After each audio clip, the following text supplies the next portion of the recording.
요한복음 6장 64절에서 69절. 그러나 너희 가운데에는 믿지 않는 자들이 있다. 사실 예수님께서는 믿지 않는 자들이 누구이며 또 당신을 팔아넘길 자가 누구인지 처음부터 알고 계셨던 것이다. 이어서 또 말씀하셨다. 그렇기 때문에 아버지께서 허락하지 않으시면 아무도 나에게 올 수 없다고 너희에게 말한 것이다.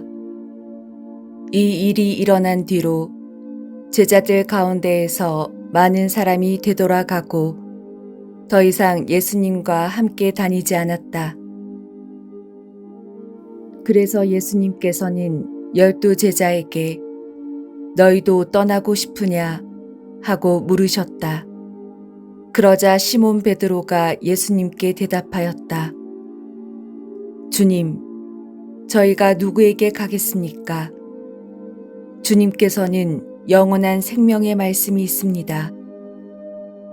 스승님께서 하느님의 거룩하신 분이라고 저희는 믿어왔고 또 그렇게 알고 있습니다.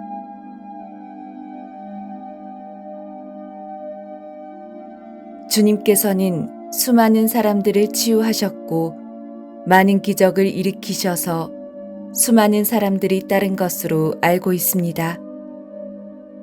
그런데 이 복음에서는 많은 사람들이 되돌아가고 더 이상 예수님과 함께 다니지 않았다고 서술하고 있습니다. 당혹스런 사건이 발생한 것입니다. 왜 이런 일이 생긴 것일까요? 사람의 인생은 야구와 마찬가지로 메이저리그와 마이너리그가 있습니다. 누구나 그러하듯이 사람들은 메이저리그의 삶을 꿈꿉니다. 드라마, 영화에서는 연일 메이저리그의 환상적 삶을 제공하면서 사람들을 취하게 합니다. 그래서 불나방 같은 사람들이 짝퉁 메이저리그라도 되려고 허황된 꿈을 꾸기도 합니다. 그러나 현실은 냉혹합니다.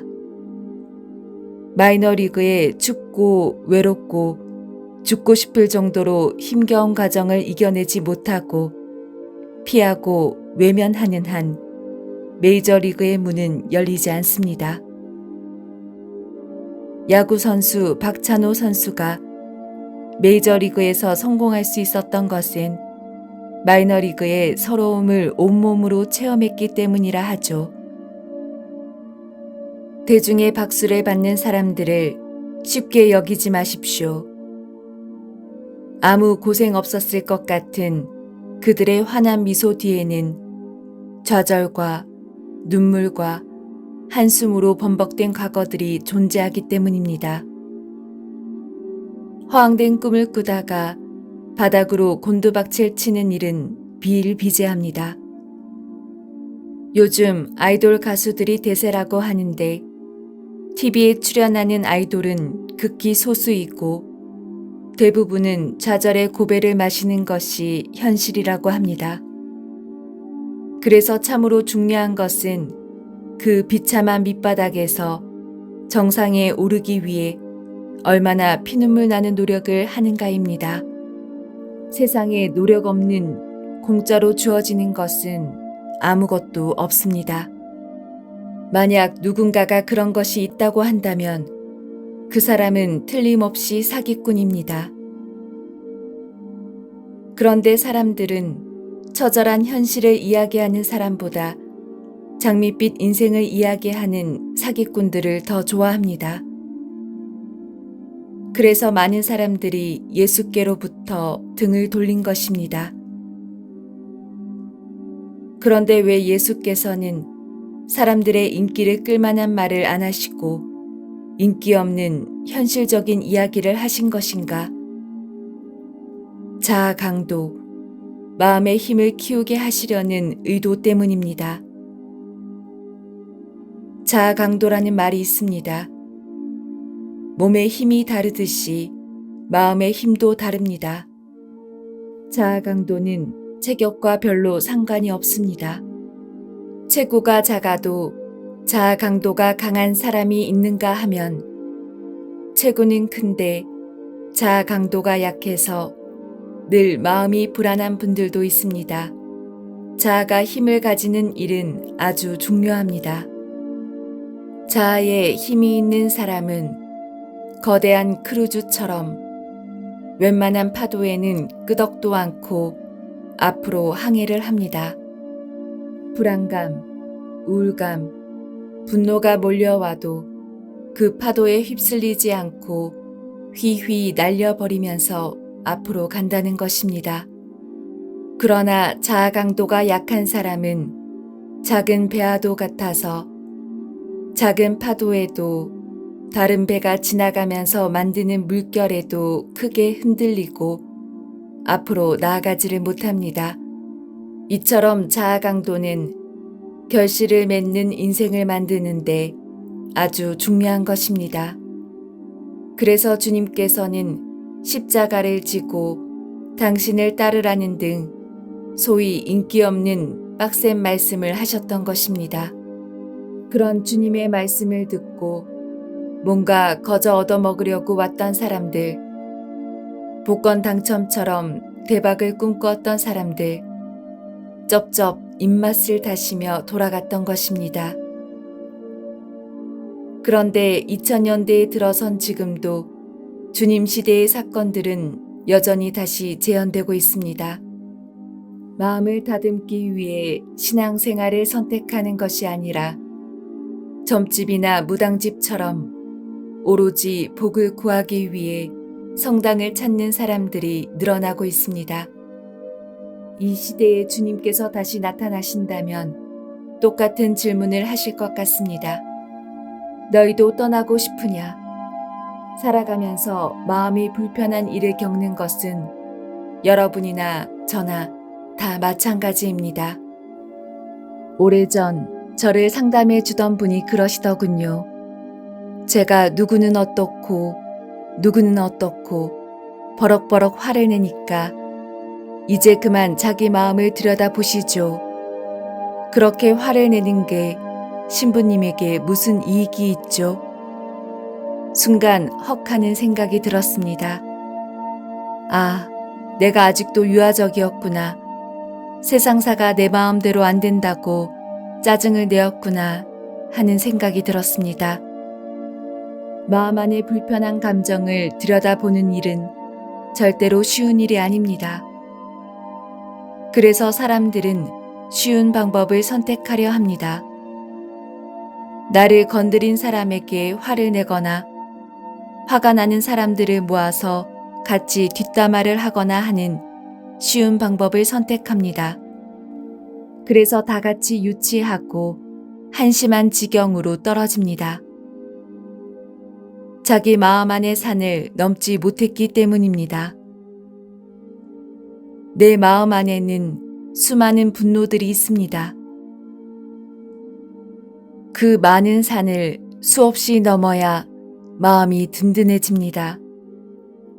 그래서 신앙생활은 자기 십자가를 지고 가는 쉽지 않은 삶이라 하는 것입니다.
요한복음 6장 70절에서 71절.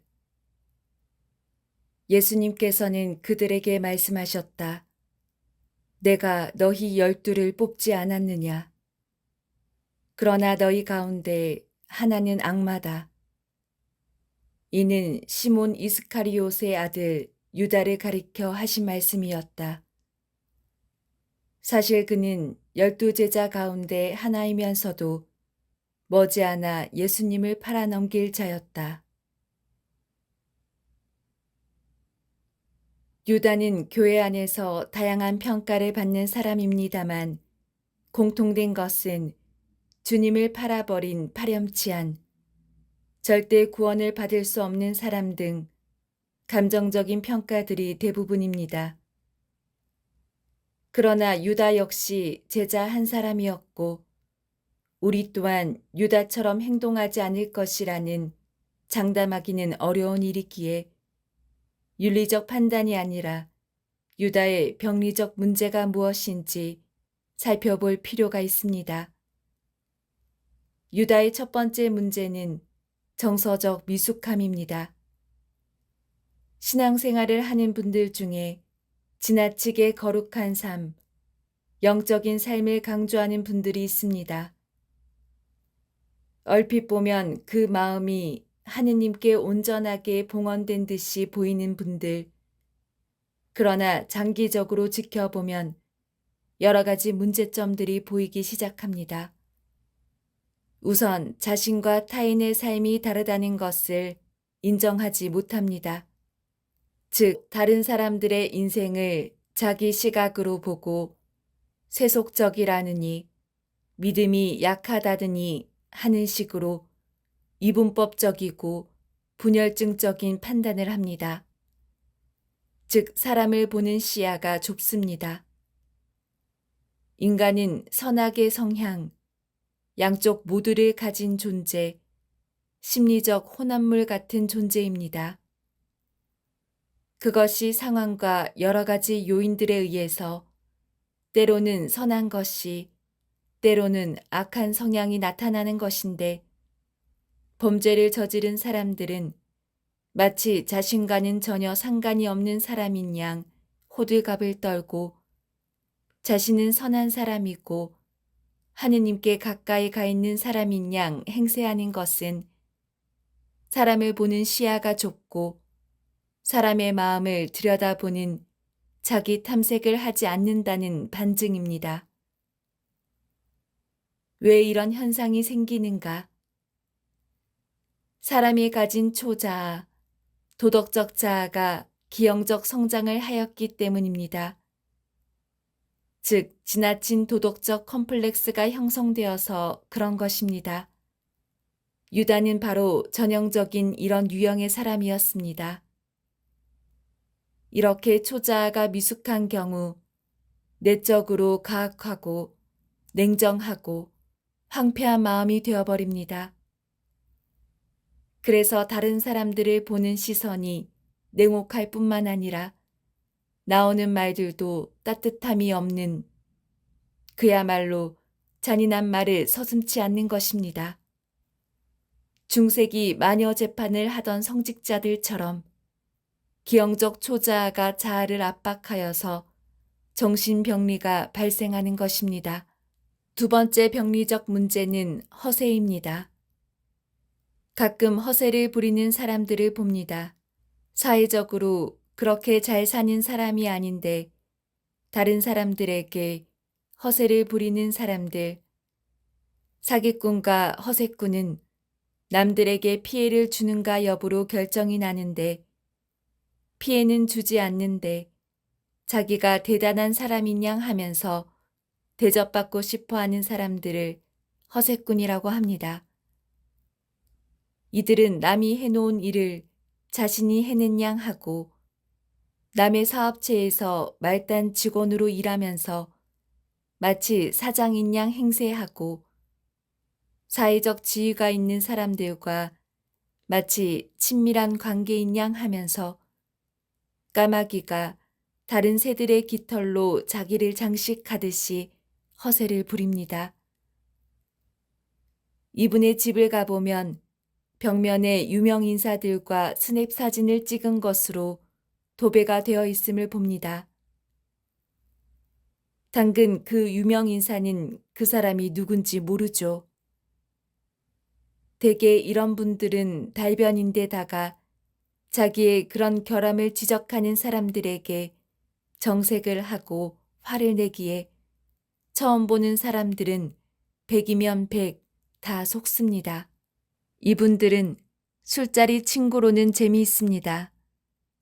술김에 듣는 이야기, 뻥치는 이야기가 안주거리이기 때문입니다. 그러나 가까이 하기엔 위험한 사람들입니다. 언제라도 사기꾼이 될 가능성을 가진 사람들이기 때문입니다. 이 중에서 가장 심한 사람이 종교 사기꾼들입니다. 이들은 믿음이 강한 사람인 양 행세를 하고 늘 기도하는 자세를 보이려고 하기에 순진한 신자분들이 쉽사리 속아 넘어갑니다. 유다는 아주 심각한 허세꾼이었습니다. 그래서 예수님과 유다는 늘 긴장 관계에 있을 수밖에 없었던 것입니다. 그런 유다가 내 마음 안에도 있지는 않은지 살펴볼 일입니다.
요한복음 7장 1절에서 9절.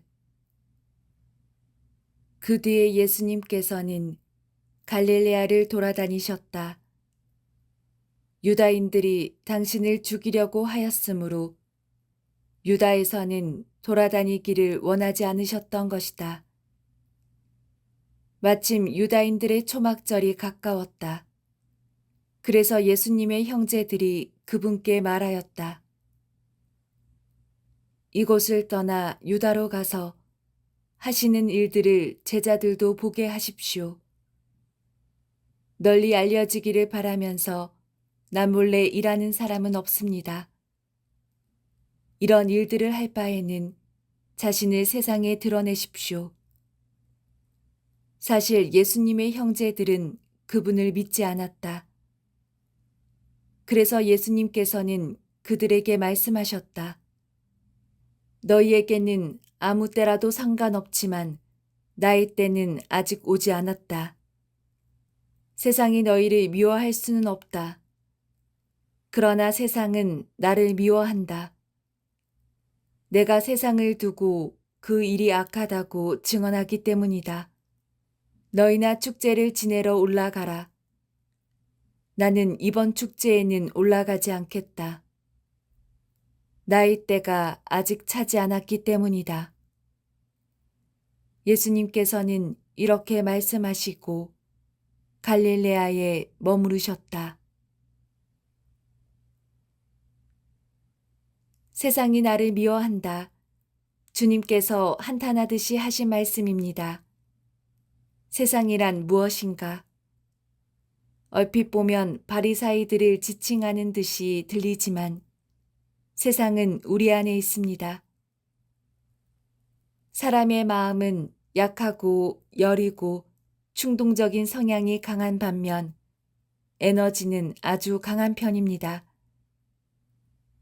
그래서 사람은 자기 의지로 무엇인가를 이루려고 할 때 강한 에너지를 쏟지만 아무것도 할 것이 없다고 할 때에는 부정적인 것들에 에너지를 쏟기도 하는데 이것을 일컬어서 부정적 중독이라고 합니다.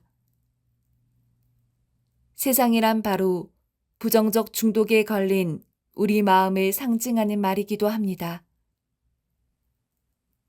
사람의 마음은 부정적 중독에 걸리게 되면 더 이상 자기 마음이 자기의 것이 아닙니다.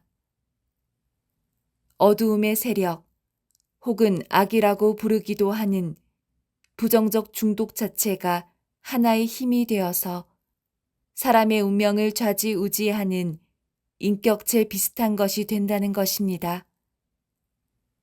여러 가지 자아들 중에서 아주 폭력배 같은 자아가 생기는 것입니다. 이것은 사람이 선하고 바르게 살려고 할 때 온갖 이유를 만들어서 절대로 그렇게 살지 못하게 하는 유혹자의 역할을 합니다. 어떤 때는 사람의 마음을 교만하게 만들어서 하느님을 무시하게 하고 어떤 때는 한없이 죄책감에 빠뜨려서 하느님으로부터 멀어지게 하기도 합니다. 얼핏 보면 조울증처럼 보이나 조울증이란 진단으로 해결할 수 있는 것이 아닌 존재론적인 질병인 것입니다. 공동묘지에 살던 광인이 자기 몸을 학대하고 소리치며 다니다가 주님을 뵙고는 자기를 건드리지 말라고 한 것은 그 광인의 마음 안에 병적인 자아가 저지른 일들인 것입니다. 그래서 이런 상태를 일컬어서 자기 파괴의 지옥이라고 부르기도 합니다. 그럼 사람 마음 안의 세상인 병적인 자아를 어떻게 해야 하는가?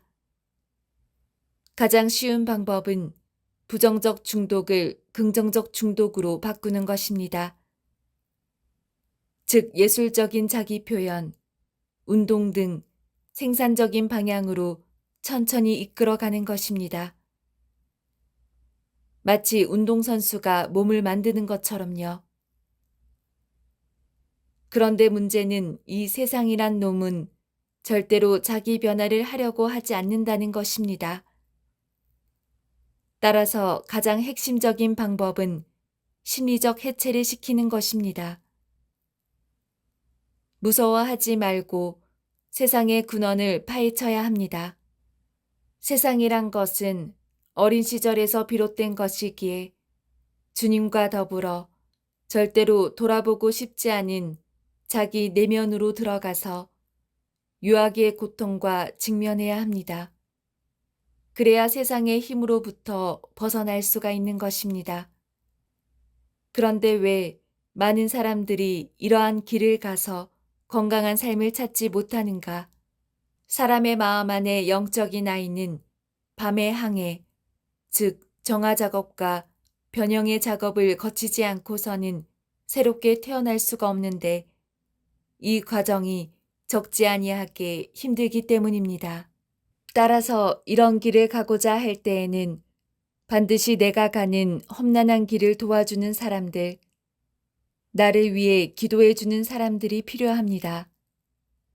주님, 영적인 지도를 해주는 사람들, 그리고 같이 기도해 주는 사람들이 필요한 것입니다.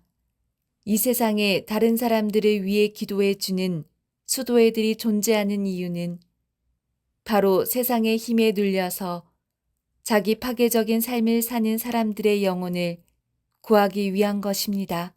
이렇게 한 영혼을 구하는 과정이 꼭 전쟁을 치르는 것처럼 치열하기에 예전 영성가들은 내적 갈등을 영신 전쟁이라고까지 표현했던 것입니다. 즉, 그리스도를 따르는 신앙인들은 내외적인 어두움의 세력과 싸우는 전사들인 것입니다.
요한복음 7장 10절에서 13절. 형제들이 축제를 지내러 올라가고 난 뒤에 예수님께서도 올라가셨다. 그러나 드러나지 않게 남몰래 올라가셨다. 그래서 유다인들은 축제 동안에 그 사람은 어디 있나 하면서 예수님을 찾았다. 군중 사이에서는 예수님을 두고 수군거리는 말들이 많았다. 그는 선한 사람이요 하는 이들이 있는가 하면 아니요 그는 군중을 속이고 있소 하는 이들도 있었다.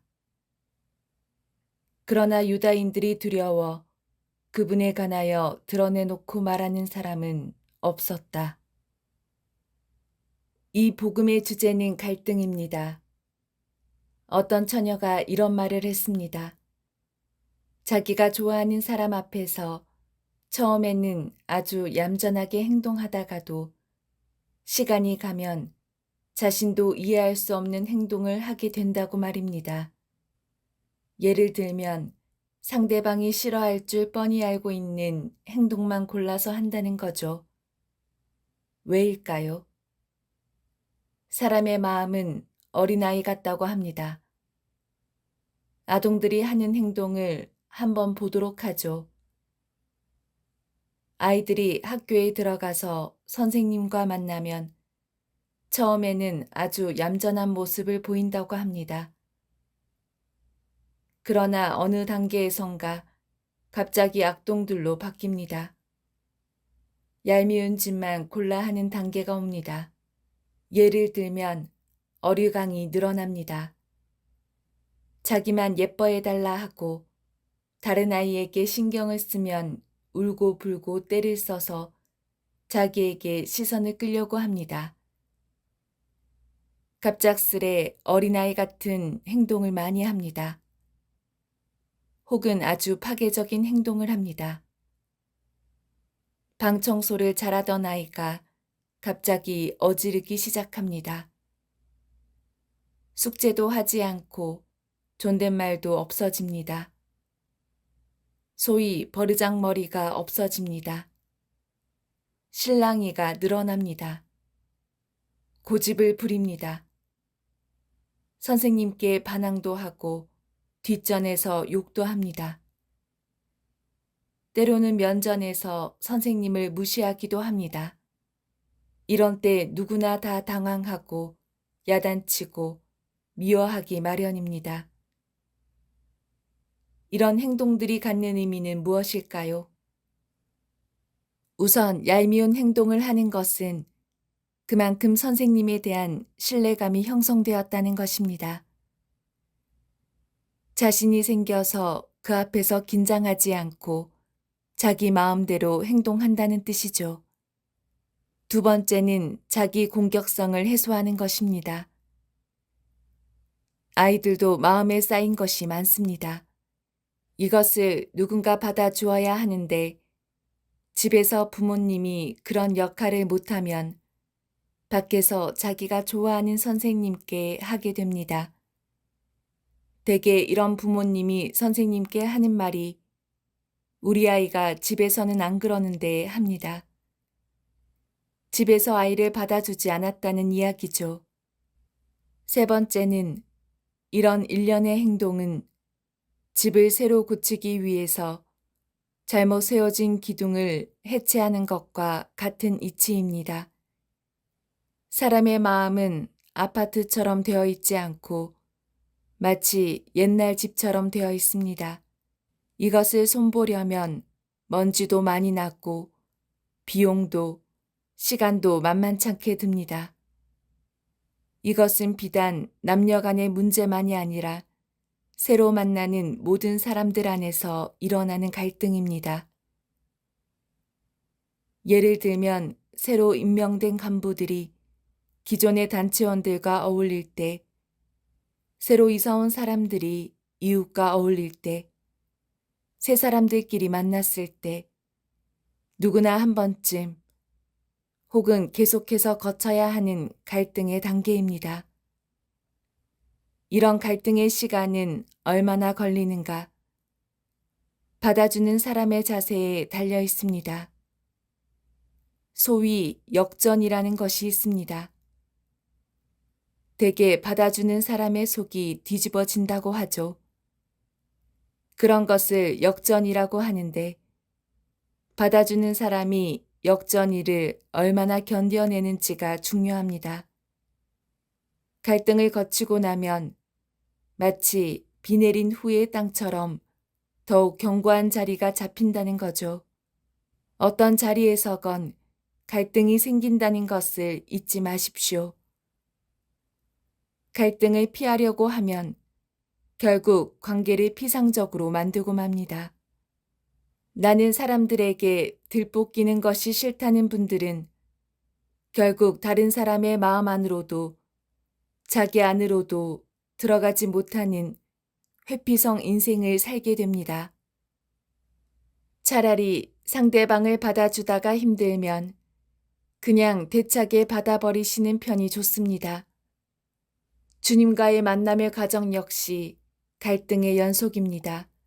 다시 말씀드리자면 믿음이란 초지일관하고 굳건하고 변함없는 것이 아니라 때로는 남남보다도 못하게 여기기도 하고 때로는 정말 계실까? 내가 혹시 없는 주님을 향해 기도하는 것은 아닐까 하는 의구심에 빠지기도 하면서 조금씩 주님과의 신뢰 관계를 만들어가는 것입니다. 즉, 믿음이란 갈등의 과정이란 것입니다. 그러니 흔들리지 않으려고 발버둥 치지 말고 풍랑 속의 배에 주님을 맞아들인 제자들처럼 흔들리면서도 주님께 가는 길을 놓치지만 마시기 바랍니다.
요한복음 7장 14절에서 17절. 축제가 이미 중반을 지날 때 예수님께서는 성전에 올라가 가르치셨다. 그러자 유다인들이 놀라워하며 저 사람은 배우지도 않았는데 어떻게 성경을 잘 알까 하였다. 예수님께서 그들에게 이르셨다. 나의 가르침은 내 것이 아니라 나를 보내신 분의 것이다. 누구나 하느님의 뜻을 실천하려고만 하면 이 가르침이 하느님에게서 오는 것인지 내가 스스로 말하는 것인지 알게 될 것이다. 복음 곳곳에서 주님의 당당함이 드러나는 말씀을 읽다 보면 참 마음이 건강한 분이셨구나 하는 생각이 들곤 합니다. 마음의 건강함을 알아보는 방법 중에 가장 현실적인 것은 대인관계의 형태를 보는 것입니다. 마음이 가장 약한 상태는 다른 사람과 친밀한 관계를 갖기 어려워하는 경우입니다. 외로움을 달래줄 친한 친구가 있었으면 하면서도 막상 그런 사람이 생기면 멀리하는 분들이 바로 이런 경우입니다. 이것을 양가 감정이라고 하는데 의존하고 싶어 하면서 동시에 자아의 독립을 잃을까 두려워하는 것입니다. 친밀한 관계를 유지하기 위해서는 어느 정도 자신의 것을 포기해야 하는데 두 마리 토끼를 다 잡고 싶어 하기 때문입니다. 양가 감정을 가진 분들은 다른 사람과 친밀한 관계를 맺으려고 할 때 몇 가지 대인관계 패턴을 보입니다. 우선 자신과 타인 사이에 충분한 거리를 유지함으로써 두려움을 해결하려고 합니다. 즉, 심리적인 공간을 두는 것입니다. 곁으로는 친절하게 대하는데 자기 마음 안으로는 아무도 초대하지 않습니다. 외향적인 친절로 자신과 타인 사이에 적당한 거리를 유지합니다. 그래서 이런 분들의 경우 저놈 속은 정말 알 수가 없어 하는 느낌이 들게 합니다. 또 친밀감을 피하기 위해서 갈등을 만들어내기도 합니다. 선을 넘어서 친해질만 하면 싸움을 겁니다. 사랑하기 때문에 헤어진다고 말하는 사람들이 해당되는 경우라고 봅니다. 대인관계를 어려워하는 분들의 핵심 감정은 두려움입니다. 자신이 기대한 사람에 대하여 실망할지도 모른다는 두려움, 상대방이 자신에게 실망할 것이라는 두려움, 이런 두려움이 결국은 친밀한 관계 맺기를 가로막는 장애물입니다. 사람이 친밀한 관계를 형성하지 못하면 생기는 병들이 적지 않습니다. 우선 이렇게 친밀감을 형성하지 못하는 사람들은 맺지 못한 인연들을 추억처럼 간직하고 살고 싶어 하는 우울증적 기질을 갖습니다. 또한 심리적으로 무기력증에 걸려 사는 둥 마는 둥 삽니다. 그래서 주위 사람들을 짜증나게도 하죠. 얼핏 보면 곱게 늙는다는 이야기를 들을지도 모르지만 같이 있으면 사람 냄새가 나지 않는 것이 이런 분들의 특징입니다. 사람과 사람의 관계란 미운 정, 고운 정을 쌓아가는 것입니다.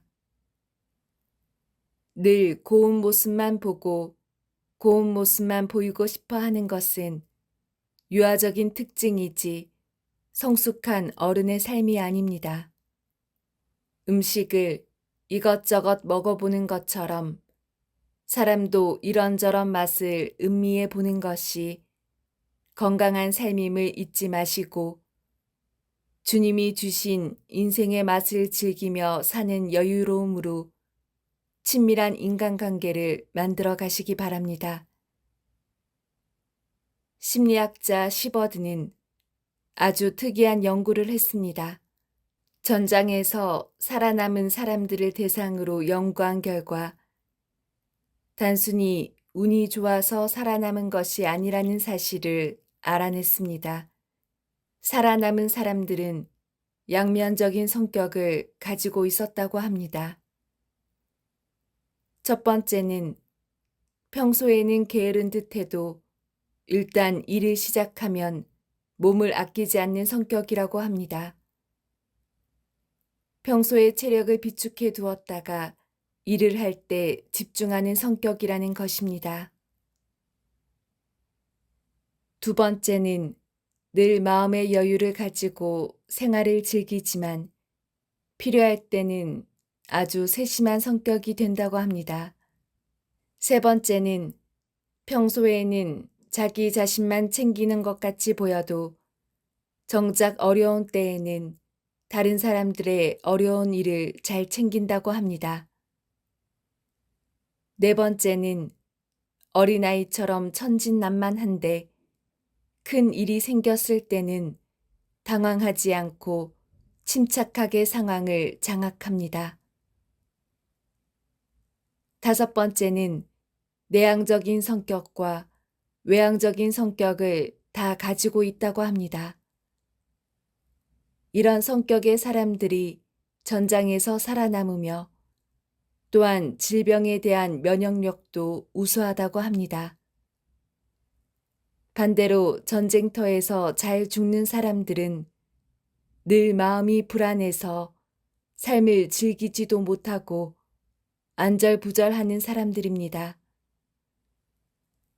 쓸데없는 걱정에 힘을 다 써버리기 때문에 정작 황급한 상황이 닥치면 앞이 막막해진다는 것입니다. 평소에 자기 것만 챙기는 사람들도 역시 총에 맞기 쉽다고 합니다. 성격이 경직되어 있고 명령조인 사람들 역시 위급한 상황에 대한 대처 능력이 부족하다고 합니다.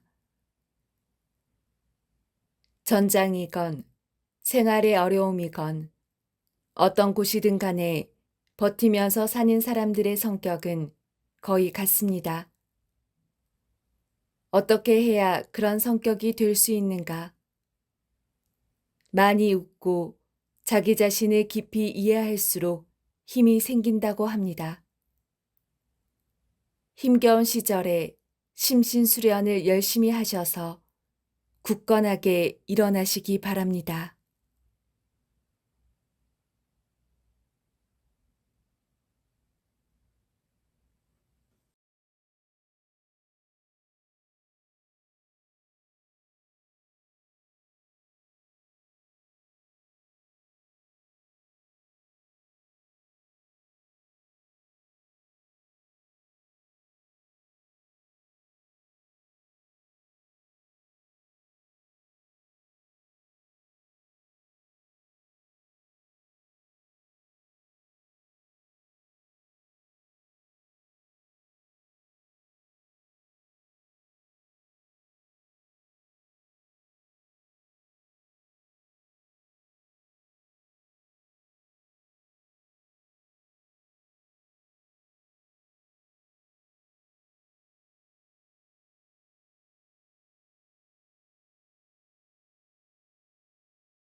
요한복음 7장 18절.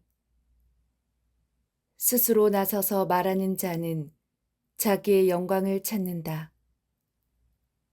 그러나 자기를 보내신 분의 영광을 찾는 이는 참되고 또 그 사람 안에는 불의가 없다. 심리치료는 처음에는 치료로 시작하는데 어느 정도 시간이 지나면 마치 도인처럼 살아야 합니다. 심리치료의 도는 철저한 자기 이해입니다. 사람의 마음은 네 지역으로 나뉜다고 하죠. 너도 알고 나도 아는 곳, 너는 알고 나는 모르는 곳, 너는 모르고 나는 아는 곳, 너도 모르고 나도 모르는 곳, 즉 무의식의 세계, 이런 나를 비판하거나 비난하지 않고 알아가는 과정, 이해해가는 과정을 심리치료의 도닦기, 자기 탐색, 자기 이해의 길이라고 합니다. 그런데 말이 쉽지 행하기는 쉽지 않습니다. 자기 탐색이란 자기 약점, 자기 치부마저 들여다보아야 하는 작업이기 때문입니다. 끝이 보이지 않는 어두운 동굴을 들어가야 하는 데다 이미 존재하는 온갖 컴플렉스들이 꾸정물처럼 올라오고 물귀신처럼 발목을 잡고 저항을 해서 끝까지 가는 사람들이 그리 많지가 않다는 것입니다. 그러나 일단 발을 들여놓고 어느 정도 들어가신 분들에게는 보상이 주어집니다. 우선 예전의 갈등이 주는 악순환에서 어느 정도 벗어날 수 있습니다. 즉, 쓸데없는 죄책감 같은 것들에서 벗어나게 됩니다. 그래서 인생길에 가야 하는 발걸음이 비교적 가벼워집니다. 관대한 마음으로 자신과 이웃을 보게 되어서 속이 편해져 갑니다. 독설과 비난 일색이던 입에서 칭찬과 유머와 웃음이 나옵니다. 욕망에 심하게 흔들리던 자아가 어느 정도 균형을 갖게 됩니다.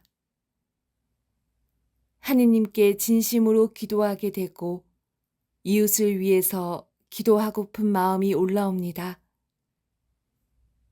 이런 여러 가지 보상과 변화가 주어지기에 심리치료를 머리로가 아닌 마음으로 하는 사람들은 절대로 과거의 삶으로 돌아가려고 하지 않는 것입니다. 자기 이해의 길, 말은 쉬우나 가는 길이 쉽지 않은 여정입니다. 그러나 깊고 깊은 동굴 안에서 새로운 나를 만나는 기쁨이 힘겨운 수행의 길에 힘을 줄 것입니다. 자기 이해의 길을 가는 한 분의 소회를 돌아보니 그동안 살아온 삶이 그리 쉽지 않았구나 하는 생각이 듭니다. 산을 오를 때마다 바위 틈에서 겨우 자라난 소나무를 보면서 내 모습은 아닐까 하는 생각을 하였습니다. 바위 틈에 눌려서 제대로 자라지 못한 어린 소나무, 스승을 만나지 못해서 갈 길을 찾지 못해서 헤매이던 삶이 꼭 바위에 눌린 소나무처럼 보였던 것입니다. 그러다가 만난 마음 공부, 누군가를 위한 삶이었던 제 인생을 완전히 180도 방향 전환을 한 것입니다. 그런데 정말 거짓말처럼 제 인생이 달라지기 시작하였습니다. 마음이 풍요로워진 것은 물론이고 그냥 평범하게 살다가 묻혀질 인생인 줄 알았던 제가 사람들에게 필요한 존재가 되어가고 있습니다. 마치 바위 틈새로 가지를 뻗고 뿌리를 내린 소나무처럼 되고 있는 것입니다. 그리고 지금도 가지를 더 하늘 높이 올리려고 뿌리는 더 깊이 내리려고 최선을 다하는 삶을 살고 있습니다. 제가 바위에 눌려서 내 인생은 이대로 끝나는가 보다 하는 좌절감 안에서 산 것이 수십 년이었습니다. 그러나 가지를 뻗고 뿌리를 내리려는 힘겨운 노력을 15년간 하면서 비록 휘어지고 볼품없는 소나무지만 나름대로 사람들에게 소용이 되는 삶을 만들어 가면서 행복이란 이런 것이로구나 하는 생각을 갖습니다. 내가 하고픈 일을 하면서 사람들에게 인정받고 도움 줄 수 있는 삶, 초로에 접어들어 얻은 기쁨입니다. 자기 인생을 포기하지 마십시오. 비틀어지고 휘어진다 하더라도 가지를 뻗고 뿌리를 내리려는 노력을 멈추지 마십시오. 바위가 아무리 단단해도 틈은 있기 마련이고 그 틈새로 가지는 자라고 뿌리는 내리는 것입니다. 어느 분야나 다 그렇지만 끝까지 인내하고 버티고 앞으로 나아가려는 삶의 의지가 자기 수련에도 절대적으로 필요합니다. 주님을 스승으로 동반자로 삼고 자신만의 길을 만들어 가시기 바랍니다.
요한복음 7장 19절에서 24절. 모세가 너희에게 율법을 주지 않았느냐? 그런데도 너희 가운데 율법을 지키는 자가 하나도 없다. 도대체 너희는 왜 나를 죽이려고 하느냐? 군중이 당신은 마귀가 들렸군. 누가 당신을 죽이려 한단 말이오? 하고 대답하자 예수님께서 그들에게 이르셨다. 내가 한 가지 일을 하였을 뿐인데 너희는 모두 놀라워한다. 모세가 너희에게 할례를 하라고 명령하였다.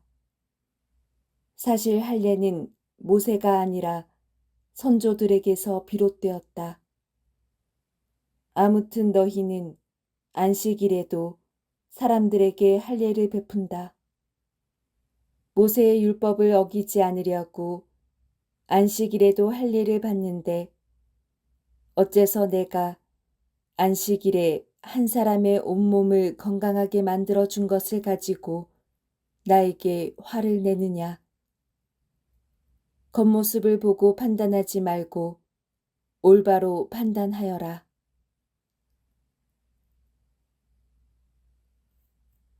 겉모습을 보고 판단하지 말고 올바로 판단하여라. 도덕적으로 철저한 삶을 사는 자신들은 다른 사람들을 판단할 자격이 있다고 자유하는 바리사이들에게 던지신 말씀입니다. 구체적으로 바리사이들에게 어떤 문제가 있었던 것인가요? 당위주의, 도덕주의라는 것이 있습니다. 인간 행동의 규칙을 미리 정해놓고 이에 따라 행동해야 한다고 요구하는 주장, 경험에서 나온 것들이 아니라 전통 종교적 입장에서 도덕적 명령에 근거한 지시적인 태도, 이런 것들을 도덕주의, 당위주의라고 합니다. 이런 것들의 출발점은 불만족입니다. 나는 잘하고 있어 하는 것이 아니라 나는 왜 이 모양일까 하는 것으로부터 시작한다는 것입니다. 그래서 자기 격려가 없는 자기 고문 게임을 조장하면서 살게 되고 결국은 자기 학대, 짜증, 병적인 죄책감을 유발합니다. 도덕적인 삶이란 좀 더 깊이 있게 들여다보아야 합니다. 모든 삶과 마찬가지로 도덕 생활도 개인의 자기 표현, 본능적 욕구, 모든 종류의 내면적 충동과 함께 시작해야 하는 것입니다. 식욕, 성욕 등의 본능 욕구, 분노, 증오, 애정 등의 감정, 친구를 갖고 싶은 욕구, 창조하려는 욕구 등등입니다. 이런 본능적인 충동과 욕구가 없다면 도덕은 물이 없는 개울바닥 같은 건조함 이외에 아무것도 남지 않는 것입니다. 왜냐, 본능적인 부분이란 인간의 무의식을 말하는 것인데 무의식 안에는 모든 창조적 관념, 위대한 종교적 이념을 창조해내는 거대한 에너지가 숨겨져 있기 때문입니다. 따라서 무의식을 무시한 도덕을 주장하는 사람들은 가뭄이 들었을 때 땅을 파서 그 안에 묻힌 지하수를 끌어올려 땅을 죽일 생각은 하지 않고 자기 오줌을 싸서 농사를 지으려는 농부와 진배가 없는 무지렁이들에 지나지 않습니다. 겉으로 보기에 흠잡을 데 없는 삶을 사는 사람이 자기 인생에서 행복감을 느끼지 못하는 것은 도덕과 본능이 하나가 아니고 서로 적대적 관계라고 생각하기 때문에 그런 것입니다. 그런 분들은 일단 모든 것에 도덕적 관점의 잣대를 들이대는 것을 멈추고 자기 마음을 이해하는데 많은 노력을 기울이셔야 하느님 앞에서 인간다운 감정을 맛보며 살 수 있을 것입니다. 마음 공부하시는 분이 보내주신 글 전합니다. 짧지 않은 인생길을 돌아보면서 인생이란 무엇일까 생각해 보니 욕망이란 늪에서 허우적거리는 것이 인생이란 생각이 듭니다. 한 발자국 걷기도 힘든 늪, 여러 가지 욕망으로 가득한 늪, 그 늪이 지겨워서 빠져나오려고 허우적거리다가 오히려 머리까지 잠겨서 질식할 뻔하기도 하고 기나긴 늪길이 지겹고 힘겨워서 그 자리에 주저앉기도 하고 욕망의 늪에서 빠져나갔다고 강변하는 자들의 소리에 속아서 따라서 살려다가 다시 자빠지기를 수백 번도 더하고 그러다가 내 영혼이 머무는 늪을 자세히 들여다보기로 하였습니다. 도대체 이게 뭐지? 그런데 그 안에서 뜻밖의 소득을 얻었습니다. 아무것도 없을 것이란 생각과는 달리 그 안에는 살아있는 것들이 있었습니다. 그리고 그런 것들이 힘이 빠져가는 나에게 보양식이 되어 주었습니다. 그리고 난 후부터 늪에서 빠져나가기를 포기하고 늪 안에서 지겨워하지 않고 끌어안고 살기로 하였습니다. 언제까지? 구정물에서 연꽃이 필 때까지 하는 마음으로요. 자기 마음을 공부하면 내 영혼을 옥죄었던 심리적 쇠사슬들, 오랫동안 내 몸을 칭칭 감고 있던 고약한 밧줄들이 하나둘씩 끊어져 나가는 신기하고 놀라운 체험이 시작되고 불편한 인생을 불편한 그대로 즐기고 싶은 마음이 자연히 생깁니다. 그래서 주님께서도 마음의 중요성을 강조하셨던 것입니다.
요한복음 7장 25절에서 31절. 예루살렘 주민들 가운데 몇 사람이 말하였다. 그들이 죽이려고 하는 이가 저 사람 아닙니까? 그런데 보십시오. 저 사람이 드러내놓고 이야기하는데 그들은 아무 말도 하지 못합니다. 최고의회 의원들이 정말 저 사람을 메시아로 알고 있는 것은 아닐까요? 그러나 메시아께서 오실 때에는 그분이 어디에서 오시는지 아무도 알지 못할 터인데 우리는 저 사람이 어디에서 왔는지 알고 있지 않습니까? 그래서 예수님께서는 성전에서 가르치시며 큰 소리로 말씀하셨다. 너희는 나를 알고 또 내가 어디에서 왔는지도 알고 있다. 그러나 나는 나 스스로 온 것이 아니다. 나를 보내신 분은 참되신데 너희는 그분을 알지 못한다. 나는 그분을 안다.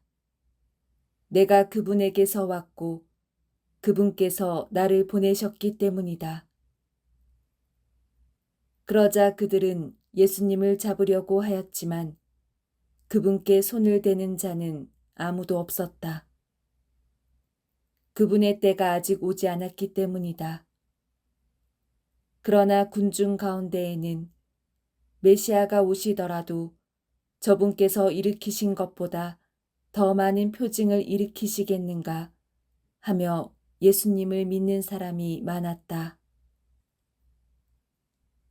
왜 율법학자들과 바리사이들은 주님을 죽이려고 애쓴 것일까?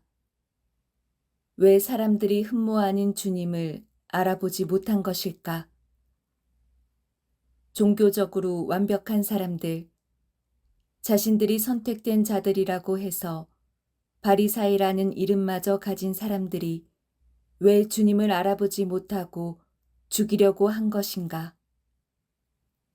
심리학자 스탠리 밀그램은 복종에 대한 연구를 하였습니다.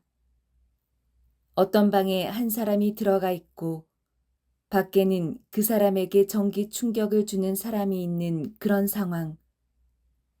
안에 들어가 있는 사람은 전기 충격을 받은 것처럼 연기를 하는 배우이고 밖에 있는 사람들은 스탠리 교수가 실험을 하기 위해서 불러온 사람들이었습니다. 즉, 이것이 실제 상황이라고 생각한 사람들입니다. 스탠리 교수는 배우가 실수를 할 때마다 실험자들에게 전기 충격을 주라고 명령하였습니다. 그런데 전기 충격을 받은 듯이 연기를 하는 배우를 보면서 실험자들은 놀라기도 하고 울기도 하고 고통스러워 하면서도 교수가 전기 충격을 주라고 강력하게 요구하는 것을 거절하기는커녕 실험에 참가한 사람들 중에 거의 60% 이상이 교수의 명령을 따르더랍니다. 그리고 실험 후 이구동성으로 말하길 나는 멈추려고 하였는데 그 사람이 나를 계속하게 만들었다는 말들을 하더랍니다. 소위 책임 전가 현상이 나타난 것입니다. 이것은 일종의 최면 상태라고 합니다. 만약 다른 사람의 지시에 따라 행동을 한다면 그 행동을 하는 사람은 자신이 아니라 다른 사람이라는 느낌을 가질 수가 있다는 것입니다. 즉, 자신의 인간성을 말살하여 마음의 주인이 되기보다는 도구가 되려고 한다는 것입니다. 바리사이들은 이런 도구형 인간들이었습니다. 그럼 바리사이나 율법학자들 마음의 주인 노릇을 하여서 주님을 죽이라고 한 것은 누구인가?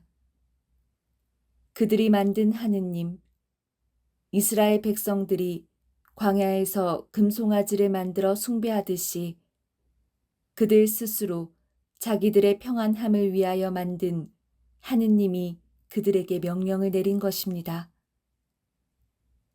소위 자기들의 방어 기제가 자기들의 하느님이 되고 만 것입니다. 이들은 늘 입에 신, 희생, 사랑, 순교 등 종교적 언어를 달고 다니지만 그 마음 안의 주인은 하느님의 모습으로 포장된 그들이 만든 우상이 또아리를 틀고 있습니다. 오랫동안 신앙생활을 하였는데도 불구하고 여전히 사람들에 대한 이해심이 얕고 다른 사람들에 대한 험담으로 지새우는 사람들은 바리사이나 율법학자들과 같이 바로 이런 심리적인 병적 상태인 우상숭배 심리에 걸려 있는 것입니다. 십계명에는 우상숭배를 하지 말라 하였습니다.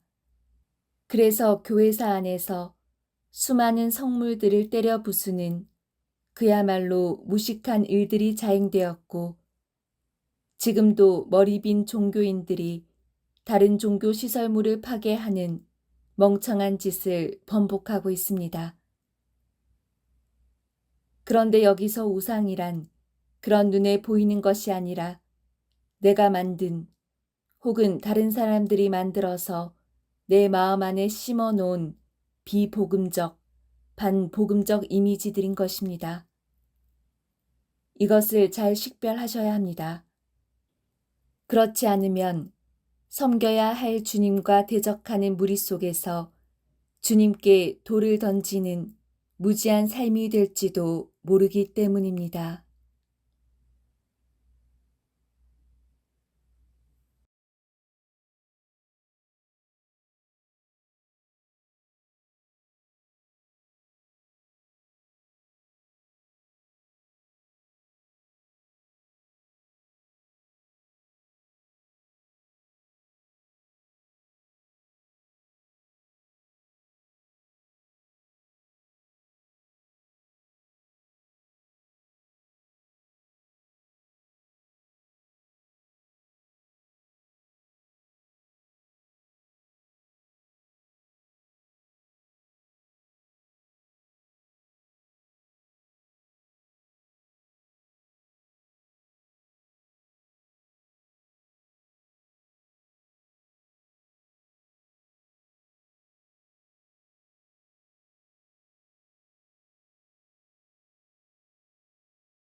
요한복음 7장 32절에서 36절.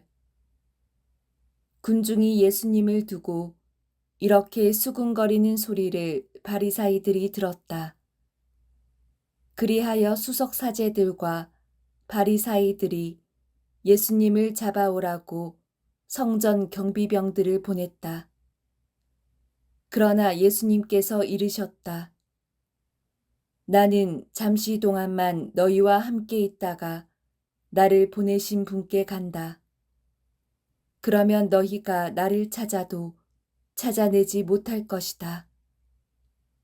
또 내가 있는 곳에 너희는 올 수 없다. 그러자 유다인들이 서로 말하였다. 저 사람이 어디에 가려고 하기에 우리가 자기를 찾아내지 못한다는 말인가? 그리스인들 사이에 흩어져 사는 동포들에게 가서 그리스인들을 가르치겠다는 말인가? 그리고 너희가 나를 찾아도 찾아내지 못할 것이다. 또 내가 있는 곳에 너희는 올 수 없다는 말은 무슨 뜻인가? 주님께서는 알아듣기 힘든 아주 난해한 말씀을 하십니다. 내가 있는 곳에 너희는 올 수 없다. 이 말씀의 의미는 무엇인가? 심리학 용어 중에 자기 고향 오류라는 말이 있습니다. 우리들은 보통 자신을 좋게 보고 자기에게 일어나는 일들을 스스로에게 유리하게 생각하려는 경향이 있는데 이것을 자기 고향 오류라고 합니다.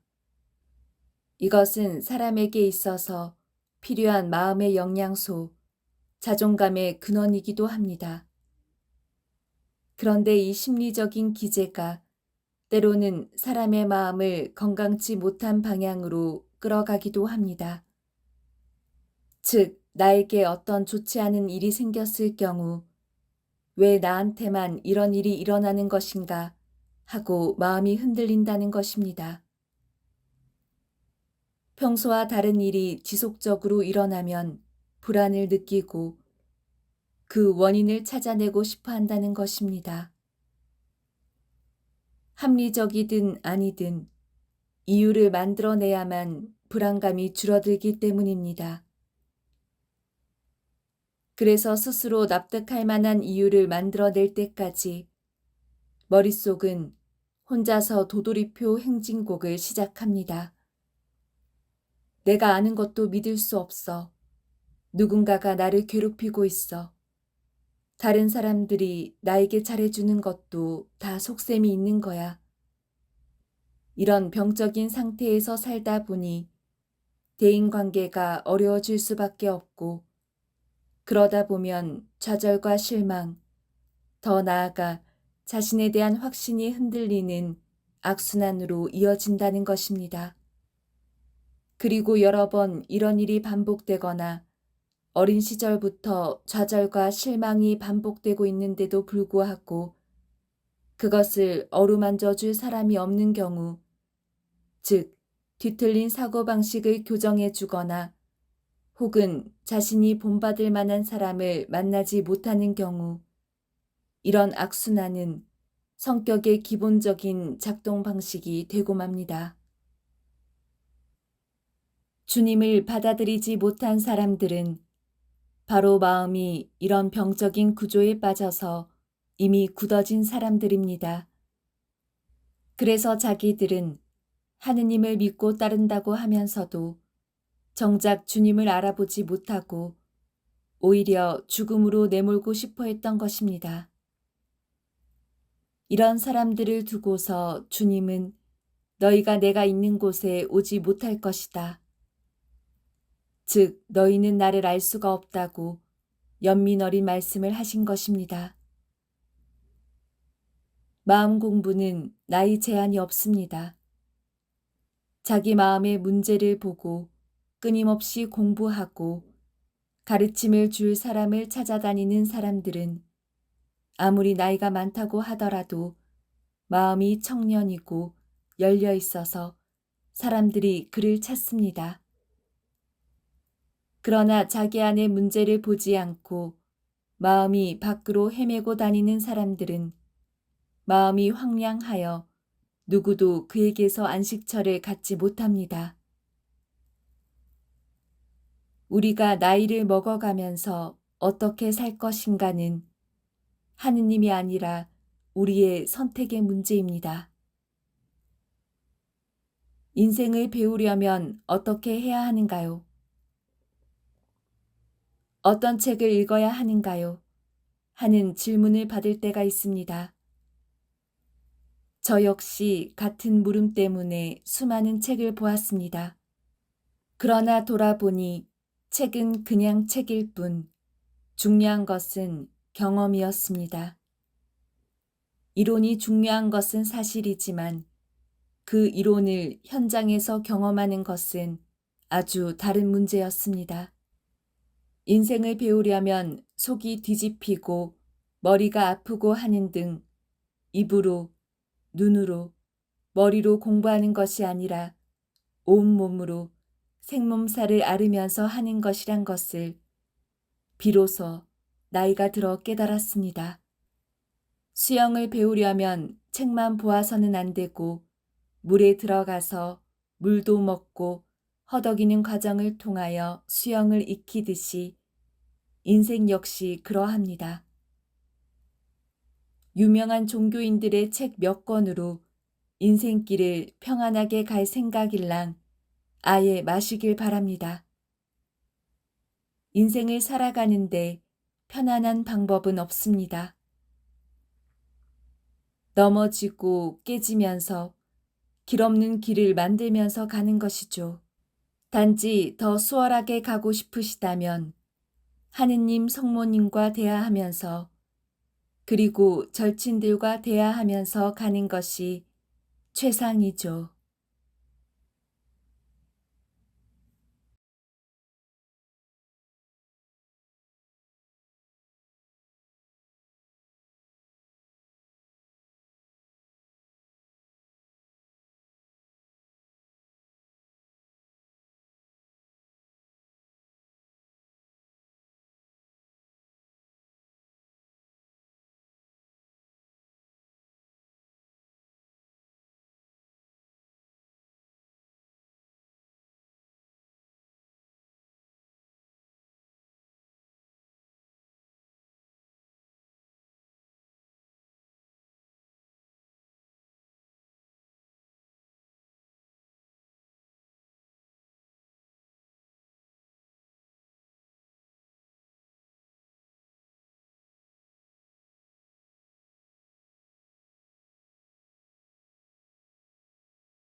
요한복음 7장 37절에서 39절. 축제의 가장 중요한 날인 마지막 날에 예수님께서는 일어서시어 큰 소리로 말씀하셨다. 목마른 사람은 다 나에게 와서 마셔라. 나를 믿는 사람은 성경 말씀대로 그 속에서부터 생수의 강들이 흘러나올 것이다. 이는 당신을 믿는 이들이 받게 될 성령을 가리켜 하신 말씀이었다. 예수님께서는 영광스럽게 되지 않으셨기 때문에 성령께서 아직 와 계시지 않았던 것이다. 나를 믿는 사람은 성경 말씀대로 그 안에서 생수의 강들이 흘러나올 것이다. 이 말씀의 의미는 무엇인가? 여기서 말하는 생수의 강은 건강한 무의식을 의미합니다. 사람들은 태어나면서부터 생존과 적응을 위해서 주어진 상황과 조건에 맞추어 자신의 심적 기능을 본능적으로 활용하게 되는데 이것이 반복이 되면서 각 사람마다 특별히 발달되는 기능이 생깁니다. 이 기능은 그 사람에게 주요 기능이 되어 의식 속에 남고 상대적으로 덜 발달된 부분은 무의식 안으로 들어갑니다. 무의식 안으로 들어간 부분은 마치 어린아이의 수준처럼 상당히 미숙하고 덜 발달된 상태로 존재합니다. 그런데 이 부분은 평소에는 주요 기능을 보완하는 정도로 활동하다가 억압이 지나치게 되면 방귀를 들고 저항합니다. 그래서 아주 뜻밖의 행동을 하게 됩니다. 억압된 기능이 어느 순간 외부로 드러날 때에는 비도덕적, 야만적 본능에 가까운 형태로 나타날 수 있다는 것입니다. 그래서 사회에서 참으로 도덕적이라고 평가를 받고 있던 사람이 어느 날 갑자기 평소와는 다른 새로운 행동을 해서 사람들을 놀라게 하는 것입니다. 다시 말하자면 정신적으로 주요 기능이 약해져서 조절력을 잃었을 때 그 틈을 타서 억압된 무의식이 외부로 분출이 되는 것은 바람직하지 않다는 것입니다. 그렇다고 무의식에 존재하는 잠재 기능이 무조건 유치하고 해로운 것은 아닙니다. 잘 개발하면 그것의 본능적이고 원시적인 특징이 예술적 창조력을 깨워주며 생활의 활력과 생기를 불어넣어 줍니다. 바리사이들과 율법학자들은 심리적으로 정결 컴플렉스가 심한 사람들이었습니다. 즉, 자기 안의 무의식을 무조건 악으로, 어둠으로 규정하고 산 사람들이었습니다. 그래서 자기 자신에게 자학적이었고, 그런 자학성에 도취된 상태로 살면서 다른 사람들을 가르쳤으니, 가르침이 잔인하고 억압적일 수밖에 없었던 것입니다. 그리고 그런 가르침을 반강제적으로 받아야 했던 사람들은 심리적으로 거의 질식 상태에 놓였던 것입니다. 심리적 질식 상태에서는 무엇인가를 창조적으로 생각하고 창조적인 것을 만들어내면서 자기 자신에 대한 만족감, 행복감을 가질 수가 없습니다. 그저 하느님 앞에서 죄인처럼 주눅들은 심정으로 삽니다. 수도원에 들어간 지 얼마 안 된 사람들이 겪는 큰 어려움의 하나는 세 가지 서원, 청빈, 정결, 순명성원을 어디까지 지켜야 하는지, 또 마음 안에서 올라오는 반대되는 심리적 현상은 어떻게 해야 하는 것인지 난감할 때가 많다고 합니다. 그런데 그런 성격적으로 완전 강박증을 가진 사람들은 더 고통을 겪어야 합니다.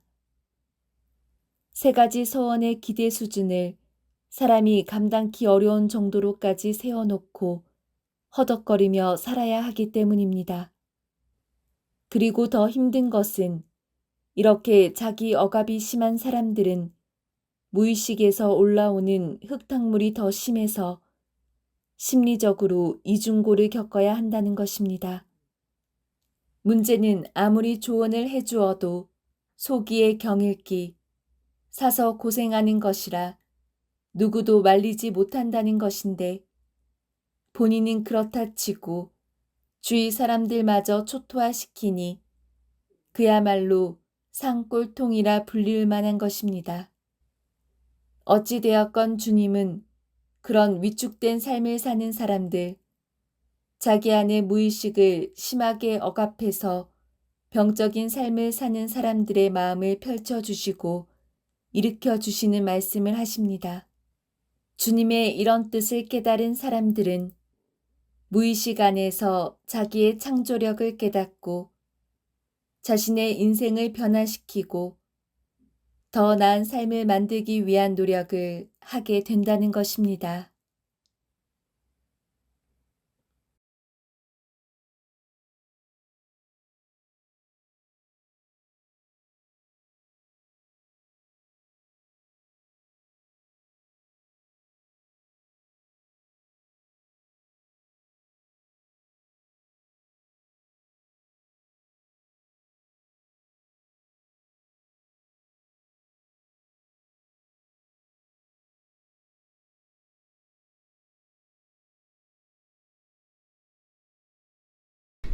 제일 좌측에 동그라미 2개가 붙어있는 상태에서 녹음 중입니다. 두 번째, 그냥 동그라미가 있는 거에서 테스트 중입니다. 그냥 동그라미 있는 상태에서 테스트 중입니다. 세 번째, 모노로 테스트 중입니다. 모노로 테스트 중입니다. 세 번째, 모노로 테스트 중입니다. 네 번째, 체인 형태로 구성되어 있는 네 번째 구성으로 테스트 중입니다. 체인이니까 앞뒤로 테스트인 것 같습니다. 앞뒤로 테스트인데 좌측에서 이야기하고 뒤에서 이야기하고 좌측에서 다시 이야기 한번 해보겠습니다.